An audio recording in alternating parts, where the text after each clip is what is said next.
사람 마음이 참 변덕스럽다고 해요. 성령이 가득가득 넘치면 날마다 은혜롭게 살 수 있고, 근데 이제 우리 마음 안에 성령만 있는 것이 아니고, 우리 인간의 악한 마음도 늘 있어서 이게 날마다 싸운다고 사도 바울이 고백을 하고 있어요. 그래서 내 마음이 공고하다, 이렇게까지 고통스럽다. 내가 원하는 것은 성령이 인도하는 것이지만 내가 실제로 하는 행동은 원하지 않는 것을 한다. 어떻게 하면 이 육체의 욕심으로부터 벗어날 수 있을까? 그렇게 고백을 하고 있는 것을 보게 돼요. 사람의 마음은 참 변덕스럽습니다. 지금은 정말 사랑해서 목숨까지 내놓고 싶은 그런 마음이라 할지라도 한번 미움이 들어가면 도저히 얼굴 쳐다보고 있을 수 없을 만큼 보기도 싫으니까 그런 사람의 마음인 것을 보게 돼요. 옛말에 화장실 들어갈 때와 나갈 때가 틀리다, 이런 말이 있는데, 뒷간에 들어갈 때와 나올 때가 틀리다는 거예요. 여러분, 이렇게 도시에서 사람이 많은 그곳에서 아무데나 가서 숨어서 볼일을 볼 수 없잖아요. 그래서 너무 급해가지고 볼일을 봐야 되는데 문을 두드려가지고 문도 안 열어줄 뿐만 아니라 열어주면은 화장실 안 된다고 얘기하니까, 그래서 이제 얘기하는 거예요. 볼일만 볼 수 있으면 내가 뭐든지 하겠다고 그 급한 그 순간에 오금을 쫄아들면서 허리를 굽히면서 뭐든지 하겠다고 그래 약속을 하지만, 시원하게 보고 나면은 아이고 그 오줌 한번 뒷일 보는 그거 가지고 그러냐. 사람이 생리적인 이 현상인데 그냥 나 몰라라 하면서 그냥 가는 것을 보게 돼요. 이러니까 사람의 마음이 참 변덕스럽다는 거죠. 다산 정약용 선생님이 속담집을 이렇게 모아가지고 이렇게 책을 냈는데, 이담 속찬이라는 책이에요.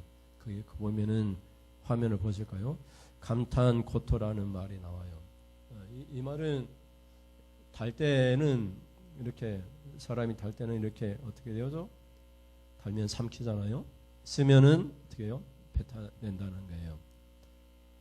사람 마음이 자기한테 조금만 도움이 되면 알랑방구 끼면서 정말 온갖 그런 행동을 다 보이는데 웃고 칭찬하고 그러는데, 자기 마음에 좀 도움이 안 된다, 아무런 도움이 안 된다, 욕하고 비방하고 가십이라고 하죠. 헌담하고 없는 이야기 지어내고 내뱉어 버리는 거죠.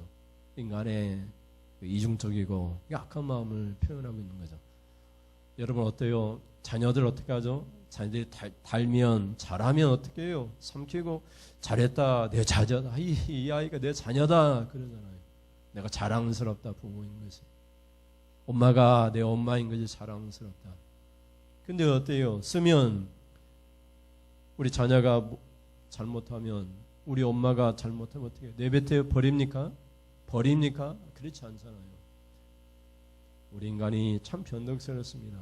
달도 써도 사랑하고 은혜를 베풀면서 그렇게 사는 것이 우리 성도의 삶인 것 같아요. 사람 믿을 게 없습니다. 아무도 믿을 사람이 없어요. 우리 믿는 사람이니까 내가 목사님 믿습니다, 장로님 믿습니다, 안 돼요. 믿으면 안 됩니다. 우리는 누구를 믿습니까? 하나님을 믿습니다. 예수님을 믿습니다. 우리를 도와준 성령님을 믿습니다. 그렇다고 해서 우리가 믿을 사람 못 되면 안 돼요. 우리는 하나님 믿으니까 우리가 믿는 하나님처럼 믿음의 사람이 되어야 돼요. 누군가가 나를 믿어줄 수 있는 믿을 만한 사람이 되어야 돼요.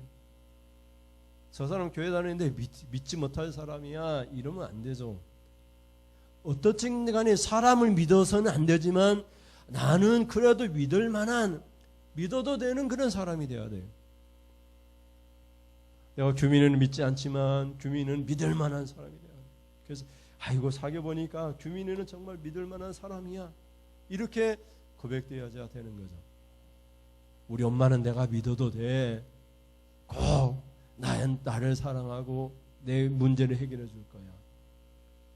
그렇게 사람이 믿음이 들어가면 그 변덕스러운 마음도 변화됩니다. 그 마음을 성령이 충만한 마음이라 이렇게 말을 하죠. 여러분의 마음 안에 그 거실에 성령님이 계시고 성령님이 역사하고 계시고 때로는 그 성령님이 근심하시고 때로는 눈물로 기도하시고 때로는 그 성령이 탄식하시고 오늘 성령께서 여러분 가운데 일하고 계심을 믿습니다. 여러분, 우리는 성령이 가득한 사람입니다. 예수를 믿는 그 순간 예수님의 영이 우리 안에 들어왔습니다. 그래서 믿음이 사람이 되었어요. 믿음이라고 하는 영접하는 자입니다. 영접하는 자 곧 그 이름을 믿는 자들에게는 하나님의 자녀가 되는 권세를 주셨으니 요한복음 1장 12절에 보면 예수님을 영접해서 예수님의 영을 영접해서 우리는 성령을 영접했어요. 그렇잖아요. 우리 안에 누군가가 들어오면 우리 행동이 달라져요. 우리 안에 예수님이 계시니까 우리가 예수님의 눈치를 보고 예수님을 기쁘게 하는 삶을 살아요. 그것이 성도의 삶이에요. 예수님이 없는 것이 아니라 예수님이 내 안에 계시니까 예수님의 눈치를 보고 예수님의 말씀이 어떻게 나에게 들려지는가? 그렇게 우리가 믿으면서 사는 것이 성도의 삶인 것이죠. 그래서 우리는 성령이 충만한 사람이고 성령이 예수님의 영이 우리에게 말씀하고 가르치는 것을 늘 순종하는 그런 사람인 것이죠. 그런데 여러분, 교회는 늘 이렇게 성령이 충만한 사람만 있는 것이 아니에요. 성령을 받은 것처럼 예수님을 영접한 것처럼 그렇게 흉내내는 사람도 있어요. 예배를 어떻게 흉내낼 수 있으며 그러나 예배를 흉내내는 사람이 있어요. 믿음을 흉내내는 사람이 있어요. 내가 마치 예수 믿는 사람인 것처럼 흉내내며 사는 사람이 있어요. 교회 안에 그런 일부의 사람들이 있는데 오늘 본문에 아나니아와 삽비라가 그런 사람이었어요. 여러분, 성령이 충만한 성령이 가득한 마음은 어떤 마음입니까? 첫째로요, 같이 보겠습니다. 성령이 가득한 마음은 사도들의 발 앞에 두었습니다. 마음을 두었다는 말이 아니라 성령이 가득한 마음은 자신이 판 것을 사도들의 발 앞에 두었어요. 왜 두었느냐? 사도들이 목회를 할 때에 신방하면서 가난한 사람들의 필요를 채워주기 위하여 이런 일들이 일어났다고 초대교회를 얘기해요. 성령이 가득하고 충만한 그 시대는 뭐니 해도 초대교회였어요. 왜? 예수님의 부활을 체험했고 성령의 충만함을 받은 초대교회의 모습이었기 때문에 모든 성도가 오순절날 성령이 충만히 임하였던 그런 경험을 체험을 했어요. 예수님 부활하시고 제 아들을 찾아왔어요. 숨을 후 불어넣으시면서 하신 말씀이 성령을 받으라 이렇게 말씀하셨어요. 요한복음 20장 22절 말씀 같이 읽어요. 시작. 이 말씀을 하시고 그들을 향하사 숨을 내쉬며 이르시되 성령을 받으라. 여러분, 성령이 예수님이 십자가에 죽기 전에도 성령이 계셨지만 그 성령님이 사람들 마음속에 이렇게 충만하게 임한 적은 한 번도 없었어요. 그런데 예수님이 십자가에 죽으시고 예수님이 선물을 주셨어요. 예수님이 우리에게 최고의 선물을 주셨는데 그게 성령님이에요. 성령님은 성경에 보면은 모든 좋은 것이에요. 그리고 예수님이 십자가에 죽으시고 부활하신 후에 성령을 주셨어요. 그전에는 성령을 이렇게 받은 적이 없었어요. 그래서 십자가를 믿어야만 성령을 받을 수가 있어요. 십자가에 내가 죽어야만 성령을 통해서 새로운 피조물이 되어질 수가 있는 거예요. 그 믿음이라고 하는 것은 성령으로 거듭나고 다시 태어나는 것인데 어떻게 성령으로 거듭나느냐, 새로운 사람이 되느냐? 죽어야만 거듭나요. 죽어야만 다시 살아요. 어떻게 다시 살아요? 죽어야만 다시 살아요. 살았는데 어떻게 다시 살아요? 그럴 수는 없잖아요.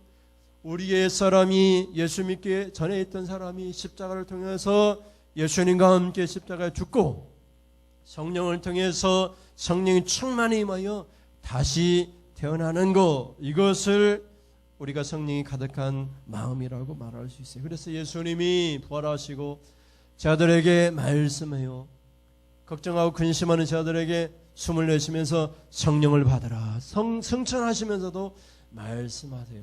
아버지 약속하신 성령을 받기까지 예루살렘을 떠나지 말고 성령을 너희가 받으면 성령의 권능을 받고 너희가 성령을 받으면 너희가 권능을 받고 땅끝까지 복음의 증인이 될 것이다. 이렇게 말씀하는 것을 보게 됩니다. 그러면 여러분 신자가 된다는 것은 십자가에 죽고 성령으로 다시 거듭나 새로운 사람이 되고 성령이 가득한 마음을 가진 사람이라고 볼 수 있어요.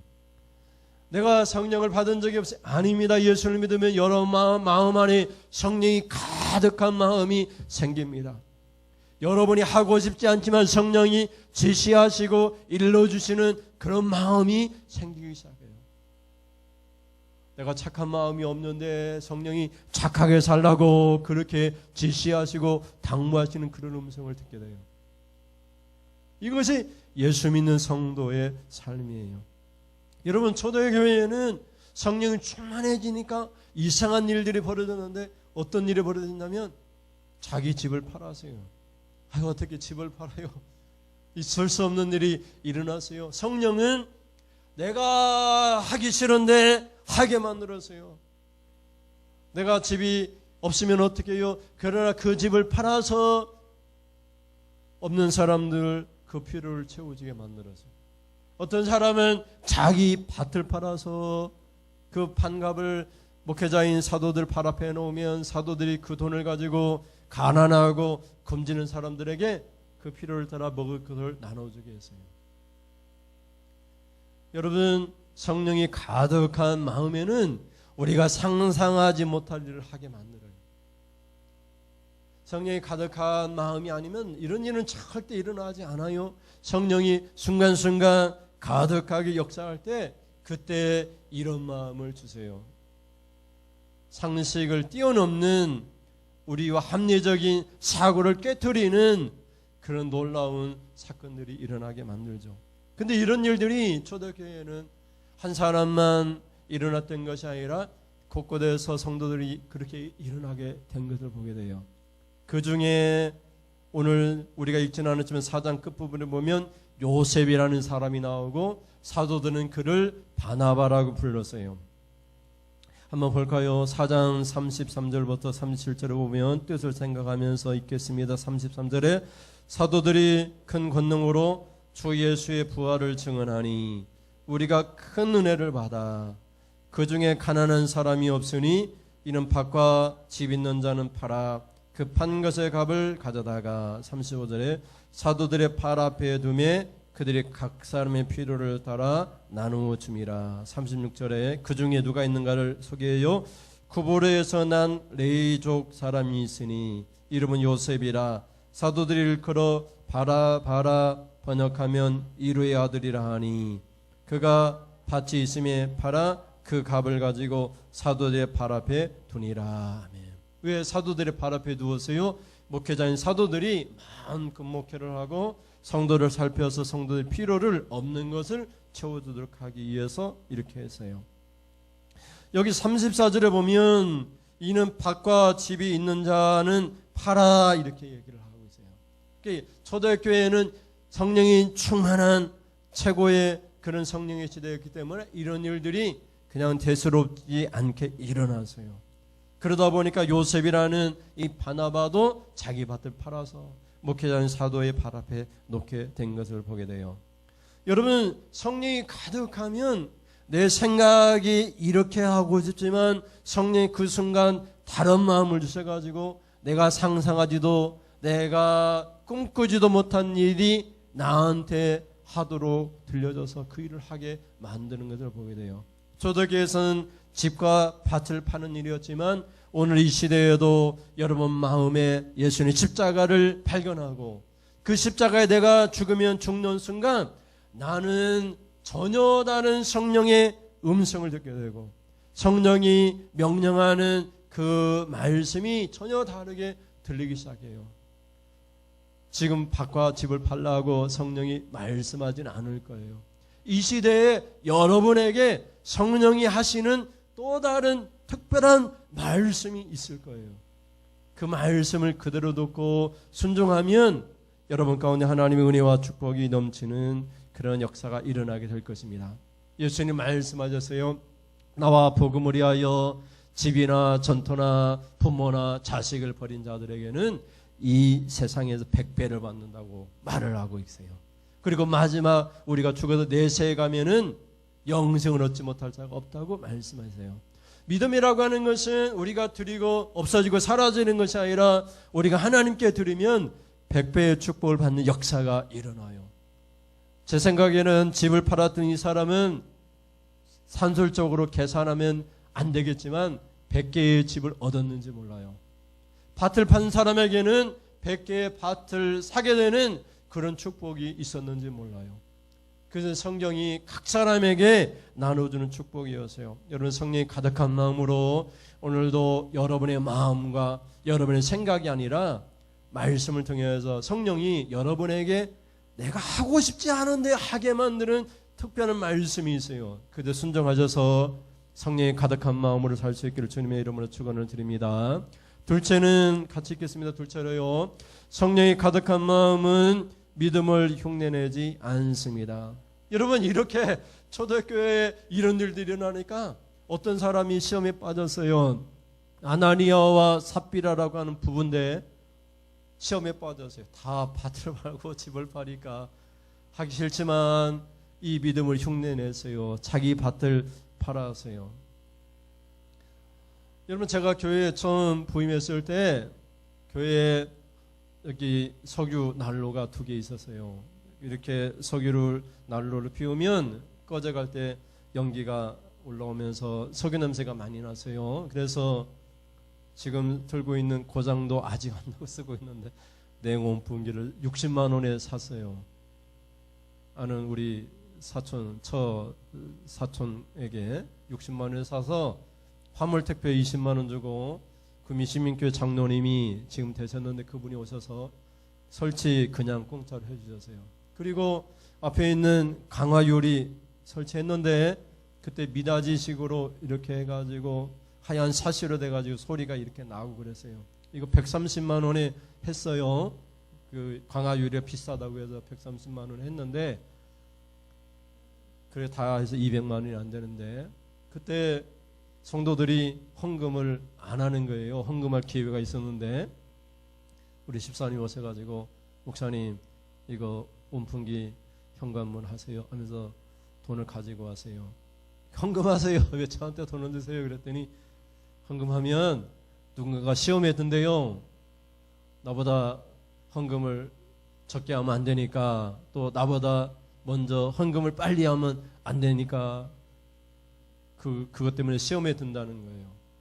그래서 제가 받아서 이거 사용했어요. 여러분 내가 중직자이기 때문에 남의 눈치 보고 남들보다 더 해야 된다. 남들이 해야 되니까 하니까 나도 할 수밖에 없다. 이렇게 흉내내는 그런 성도가 있었어요. 안타까운 일이잖아요. 내가 은혜 받아서 교회가 필요해서 그 필요를 채워줘야 되겠다. 그런 믿음으로 살아야 되는데 믿음을 흉내낸 거예요. 헌금을 어떻게 흉내낼 수 있습니까? 돈이 다 채워주지 않으니까 내가 흉내내서 그것을 채워야 되겠다. 이렇게 하지 말고 내가 제일 먼저 내가 참여해서 우리 교회를 아름답게 꾸며야 되겠다. 이런 마음을 가져야 되는데 그게 제 처음 부임했을 때 안타까운 마음이었어요. 여러분 성령이 이렇게 가득한 마음은 남의 눈치를 보지 않아요. 성령이 일러주는 대로 순종합니다. 교회가 필요하다 하고 성령이 말씀하시고 지시하시면 그대로 순종해서 그 명령대로 순종하는 것을 보게 됩니다. 여러분 이렇게 초대교회에 자기 밭과 집을 팔아서 그 판값을 사도들의 발 앞에 놓는 일이 있으니까 또 요셉이라고 하는 사람이 그 일을 하니까 또 그 일을 똑같이 흉내낸 사람이 있었는데 아나니아와 삽비라 이 두 사람 부부였어요. 그들이 밭을 팔았어요. 밭을 팔았을 때는 어떤 마음으로 팔았는지 몰라도 성경에 보면 그 판값을 전부 사도들의 발 앞에 두기 위해서 팔았을 거예요. 근데 어떻게 했습니까? 판값의 일부를 감추고 성경에는 일부만 사도들의 발 앞에 두었다라고 고백을 해요. 여러분, 이런 마음을 사도 베드로가 지목해서 말을 합니다. 성령이 가득한 마음으로 하지 않고 사단이 가득한 마음이라고 책망을 합니다. 여러분은 5장 1절부터 3절까지 뜻을 생각하면서 읽어볼까요? 1절, 아나니아라는 사람이 그의 아내 삽비라와 더불어 소유를 팔아 그 값에서 얼마를 감추매 그 아내도 알더라. 얼마만 가져다가 사도들의 발 앞에 두니. 3절에 베드로가 이르되 아나니아여, 어찌하여 사단이 네 마음에 가득하여 네가 성령을 속이고 땅값 얼마를 감췄느냐. 아멘. 처음 성령이 일러준 마음이 아니었어요. 아마 성령이 아예 일러주지 않았을 거예요. 남들이 하니까 그 믿음을 흉내내서 요셉처럼 밭을 팔고, 그리고 다른 성도들처럼 밭을 팔아서 흉내는 내야 되겠으니까 얼마를 감추고 얼마만 가져다가 사도들의 발 앞에 놓았어요. 그랬더니 사도 베드로가 뭐라고 얘기해요? 성령이 가득한 마음이라고 말하지 않고 사단이 가득한 마음으로 성령을 속였다라고 말을 하고 있는 것을 보게 돼요. 내 안에 계신 성령님을 속이고 내 안에 계신 성령을 속이면서 얼마를 감출 수 있다고 착각한 거죠. 우리가 성령님과 함께 예수님과 함께 예수를 영접했는데 어떻게 예수님을 속일 수 있을까요? 베드로가 이 말을 하고 이 말이 끝나자마자 어떻게 됐냐면 아나니아의 혼이 떠나 죽게 됩니다. 그리고 아나니아가 어떻게 되었어요? 죽어서 제 생각에는 지옥 불구덩이에 들어갔을 거예요. 아마 여러분이 그렇게 말할 거예요. 아이고, 목회자인 베드로는 사랑도 없네. 용서해 주면 되지. 얼마 좀 감췄다고 어떻게 혼이 떠나게 하게 하나. 이렇게 말할 수 있을지 몰라요. 그러나 여러분, 교회는 사랑이 넘치는 교회여야 되지만 교회는 또한 성령이 이끌어가는 교회여야 됩니다. 내 생각이 이끌어가는 교회가 아니라 성령이 이끌어가고, 교회는 말씀이 이끌어가야 됩니다. 여러분, 도둑놈도 사랑합니다. 그러나 그 가운데 진리가 없어요. 도덕밖에 없어요. 여러분, 강도들도 자기들끼리는 의리를 지키고 사랑합니다. 그러나 그 사랑이 어떻게 된 거죠? 진리가 없습니다. 진리 가운데 사랑할 수 있기를 바랍니다. 예수님 안에서 사랑할 수 있기를 바랍니다. 누구를 다, 모든 사람을 사랑해야 되지만 예수님 안에서 사랑할 수 있기를 바랍니다. 오늘 본문을 통해서 믿음은 흉내낼 수 있는 것이 아니에요. 누가 헌금을 많이 한다고 해서 내가 헌금을 많이 할 필요도 없어요. 제가 강화위 롬풍이 산다고 누가 헌금하니까 나도 헌금을 해야 된다 이렇게 생각할 필요가 없어요. 성령이 내게 은혜 주신 대로 내가 순종하면서 하면 되는 거예요. 그러면은 주님의 은혜가 넘치게 됩니다. 마지막으로 세 채로 같이 읽겠습니다. 세 채로. 성령이 가득한 마음은 거짓으로 속이지 않습니다. 성경에는 여러분, 예수님이 요한복음 8장인가 보면은 거짓의 아비는 바로 사단이라고 말을 하고 있어요. 너희는 거짓의 아비 사단의 자식이다 이렇게까지 말을 하고 있어요. 우리는 언제든지 간에 남의 종이 된 적이 없는데 어째서 우리가 사단의 종이라고 얘기하느냐, 죄의 종이라고 얘기를 하느냐, 그렇게 유대인들을 말을 해요. 근데 여러분, 예수님이 단호하게 말을 해요. 너희는 너희 아비 사단을 따르는 자들이라고 얘기해요. 여러분, 제가 성도들에게 그런 말을 하면 여러분이 별말을 다 할 거예요. 목사님 뭐 사랑도 없고 뭐 이해도 못하고 그렇게 얘기할. 그러나 여러분, 진리는 분명합니다. 진리는 거짓은 그 거짓말하는 건 사단을 따르는 사람입니다. 성도는 절대로 거짓말을 해서도 안 되고 남을 속여서도 안 되고 특별히 사도를 목회자를 속여서도 안 되고 오늘 성경에 성령을 속여서도 아니고 하나님을 속여도 안 됩니다. 여러분, 우리가 땅이 그대로 있으면 안 팔면 그 땅은 누구 땅이에요? 내 땅입니다. 그 땅을 팔았을 때에도 내가 애당초 하나님께 드리기로 약속하지 않았으면 팔았을 때도 그 판값은, 판돈은 내 돈이에요.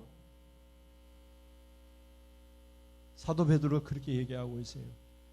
근데 여러분, 내가 팔면서 내가 하나님께 전부 드리기로 했는데 전부 중에 일부를 감추고 일부만 드리는 것은 나를 속이고 하나님을 속이고 성령을 속이는 것이라고 말을 하고 있어요. 그것은 사단이 가득한 마음이라고 말을 하고 있는 것을 보게 돼요. 4절 말씀 볼까요? 4절에 시작. 땅이 그대로 있을 때에는 네 땅이 아니며 판 후에도 네 마음대로 할 수가 없더냐. 어찌하여 이 일을 네 마음에 두었느냐. 사람에게 거짓말한 것이 아니요 하나님께로다. 아멘. 땅을 팔아도 되고 안 팔아도 돼요. 안 팔아면 그 땅이 내 땅이에요. 아나니아 입장에서 보면, 삽비라 입장에서 보면 안 팔아도 내 땅이에요. 팔아도 내가 하나님께 드리겠다고 말한 적이 없으면 파는 그 값은, 그 돈은 다 내 돈이에요. 근데 팔았을 때 내가 하나님께 드리기로, 흉내라도 내면서 드리기로 약속했는데 그 판값의 얼마를 감추고 이것이 전부입니다, 이것이 전부입니다 이렇게 말을 하면 그것은 속이는 거잖아요. 차라리 내가 쓸 것에서 얼마를 쓰고 그 중에 일부만 가져왔습니다, 내가 이 정도 믿음밖에 없습니다, 이렇게 말을 했으면 되는데 아나니와 삽비는 뭐라고 얘기했어요? 이것이 전부입니다. 베드로 사도가 묻잖아. 이것이 판값의 전부냐 물어보니까 이것이 전부입니다. 이러니까 속이는 사단이 가득한 마음이 등게된 것을 보게 돼요. 여러분, 절대로 거짓말하면 안 됩니다. 절대로 속여서는 안 됩니다. 그러면 진리가 역사하지 않습니다. 사단이 역사하게 되는 것을 보게 돼요. 여러분, 아나니아가 혼이 떠나가 죽자 그 다음에 3시간이 지난 다음에 그 안에 삽비라가 들어와요. 삽비라와 이 두 부부가 공모를 했잖아요. 그래서 사도 베드로가 물어봐요. 그 아내의 삽비라에게, 남편이 죽은 것도 모르고 교회로 들어왔는데 이 판값이 전부냐고 물어보죠. 그러니까 삽비라가 주저없이 말을 해요. 이미 다 공모했기 때문에 그 전부입니다 말을 하니까 어떻게 돼요? 삽비라도 그 혼이 떠나 죽게 되고 지옥 불구덩이 들어가게 됩니다. 10절 말씀 볼까요? 10절에 곧 그가 삽비라예요. 베드로의 발 앞에 엎드려져 혼이 떠나는지라 젊은 사람들이 들어와 죽은 것을 보고 메어다가 그의 남편 곁에 장사하니, 그의 남편 아나니아죠. 이 3시간 간격으로 이렇게 일어나는 것을 보게 돼요. 여러분은 성령이 가득한 마음을 가진 성도입니다. 지금도 여러분 마음속에 내 마음과 성령의 마음이 싸우고 있습니다. 우리는 그것 때문에 고통을 당합니다. 사도 바울의 고백처럼. 그러나 그 고통 가운데서도 성령이 이기게 하십니다. 성령이 가득한 마음으로 살게 하십니다.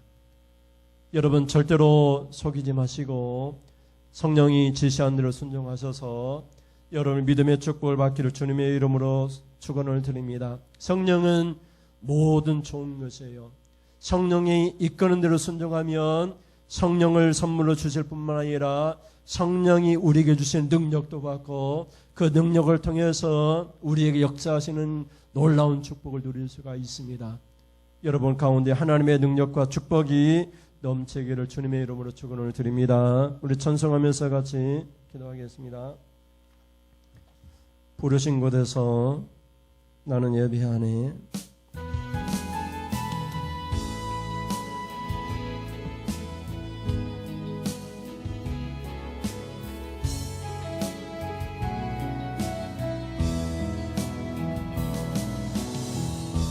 따스한 성령님, 오늘 성령님이 역사합니다. 마음으로 보는 내 몸을 감싸며 주어지는 편안함 만족함을 느끼네. 부르신 곳에서 나는 예배하네. 어떤 상황에도 나는 예배하네. 부르신 곳에서 나는 예배하네. 어떤 상황에도 나는 예배하네. 사랑과 진리에 한 줄기 빛보네. 내 몸을 감싸며 주어지는 편안한 그 사랑을 느끼네. 부르신 곳에서 나는 예배하네. 어떤 상황에도 나는 예배하네. 부르신 곳에서 나는 예배하네. 어떤 상황에도 나는 예배하네. 내가 걸어갈 때 길이 되고 살아갈 때 삶이 되는 그곳에서 예배하네. 내가 걸어갈 때 길이 되고 살아갈 때 삶이 되는 그곳에서 예배하네. 부르신 곳에서 나는 예배하네. 어떤 상황에도 나는 예배하네. 부르신 곳에서 나는 예배하네. 어떤 상황에도 나는 부르신 곳에서 나는 예배하네. 어떤 상황에도 나는 예배하네. 부르신 곳에서 나는 예배하네. 어떤 상황에도 나는 예배하네. 아멘. 기도하겠습니다. 성령이 가득한 마음이 초대교회에 넘쳤습니다. 하나님, 성령이 가득한 마음으로 집과 밭을 팔아서 사도들의 발 앞에 놓으니 그 판값을 성도의 필요를 따라 나누어줌으로 가난한 자가 하나도 없었던 초대교회의 모습을 성경을 통해서 보게 됩니다. 어떤 성도는 요셉이라 바나바라 불리는 성도는 자기 밭을 팔아서 사도들의 발 앞에 놓았고, 그것을 보고 흉내내었던 아나니아와 삽비라는 자기 밭을 팔아 일부를 감추고 일부만 사도들의 발 앞에 놓으니 사단이 가득한 마음이라 그 말이 떨어지자마자 혼이 떠나 죽게 되었습니다. 삽비라 아내와 공모했기 때문에 삽비라도 아버지 하나님 그것이 전부입니다. 하나님을 속이고 성령을 속이고 목회자인 사도를 속임으로 그 혼이 떠나 죽게 되는 사건을 우리가 목격하게 됩니다. 우리는 성령이 가득한 마음으로 내 마음이 아니라 성령이 지시하는 대로, 성령이 말씀하는 대로 순종하여 나는 전혀 땅과 밭을 집을 팔기 싫지만 성령이 지시하시기 때문에 기쁨으로 순종했던 초대교회 성도들처럼 성령을 따라 기쁘게 오늘도 순종함으로 성령은 가장 좋은 것입니다. 가장 좋은 것 성령뿐만 아니라 우리에게 재물과 아버지 하나님 능력까지 성령을 통해서 주시겠다고 약속하셨사오니 우리가 성령에 순종할 때마다 권능을 받아 땅까지로 복음의 증인이 되고 능력받아 재물을 능력을 갖게 하시고 재능을 받아 하나님 모든 사람이 뛰어난 재능을 갖게 하시고 그래서 우리의 삶이 풍족하게 하시고 이 다음에 천국 가서도 영생을 얻게 되면 이 땅에도 100배의 축복을 받는 하나님 기뻐하시는 성도가 다 되어지도록 하나님 역사하여 주시옵소서. 하나님 앞에 귀한 예물을 드립니다. 지난주에 드리지 못했던 추수감사헌금을 또 감사헌금을 드리고 주정 예물을 드립니다. 이 예물에 주의 종이 손을 얹고 축복하오니 아버지 하는 재물 때문에 물질 때문에 어려움 당하지 않게 하시고 남한테 구워주면서 살 만큼 풍족하고 넉넉한 아버지 하나님 가정생활을 열 수 있도록 하는 일마다 손이 닿는 것마다 잘 되어지게 하시고 들어와도 나가도 복을 받게 하시고 어디로 가든지 복의 근원이 되어지는 이 우리 성도들 통해서 천하만민이 복을 받게 되는 역사가 나타나도록 하나님 인도하여 주시옵소서. 원수의 성문까지도 차지하는 역사가 나타나게 하여 주옵소서. 들에서도 복을 받고 아버지 하는 집안에서도 복을 받고 어디서든지 간에 하나님 축복이 넘치는 우리 귀한 성도들 다 되어지도록 하나님 인도하여 주옵소서. 감사가 늘 넘치게 하시고 하나님 뜻이 있고 원해서 하나님 정하여 하나님 앞에 예물 드리는 역사가 나타나도록 하나님 인도하여 주시옵소서. 믿사오니 예수님의 이름으로 기도드립니다. 아멘. 하나님 아버지, 지금은 말씀을 듣고 성령 가득한 마음으로 살겠습니다. 그래서 하나님 성령 모든 좋은 것 능력 권능 받아 하나님 이 땅에 풍족하게 하나님 은혜 가운데 살겠습니다. 고백과 노력하는 사는 성도님들 머리머리에 우리 주 예수 그리스도의 은혜와 하나님 아버지의 사랑하심과 성령의 가득가득 넘치는 충만의 역사가 지금부터 영원무궁토록 함께 있을지어다.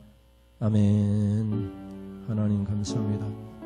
하나님 영광 받으시옵소서. 우리 예배 가운데 하나님 역사하여 주옵소서. 사단이 가득한 마음이 아니라 성령이 가득한 마음으로 축복받은 인생 다 되어지도록 인도하여 주시옵소서.